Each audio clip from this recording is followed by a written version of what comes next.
Hi friends, నేను నిత్యశ్రీ. ఈరోజు నేను ఏఐతో ఒక చిన్న స్టోరీ తయారు చేశాను. ఎలా ఉందో వినండి. అనగనగా ఒక అడవిలో ఒక బలమైన ఏనుగు ఉండేది. ఆ ఏనుగు తన బలం చూసి అందరికంటే నేనే గొప్ప అని చాలా గర్వంగా ఉండేది. ఒకరోజు గాలివాన వచ్చి అడవిలో ఉన్న వంతెన కొట్టుకుపోయింది. ఏనుగు ఆహారం కోసం వెళ్ళే దారి మూసుకుపోవడం వల్ల బాధపడుతూ కూర్చుంది. ఇంతలో ఒక చీమ వచ్చి, ఏంటి నీ బాధ, నేను నీకు సహాయం చేయనా అని అడిగింది.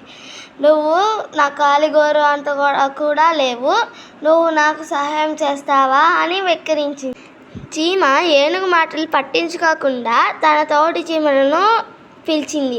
వందలాది చీమలు వచ్చి మట్టి, రాళ్ళు, చిన్న చిన్న కొమ్మలు, ఆకులు తెచ్చి పేర్చితే ఒక వంతెన తయారయింది. అది చూసిన ఏనుగు తన గర్వం తగ్గి చీమ ముందు తలదించుకుంది. నీతి: ఎంతటి బలవంతులైనా కన్నబలం కంటే బుద్ధిబలం గొప్పది.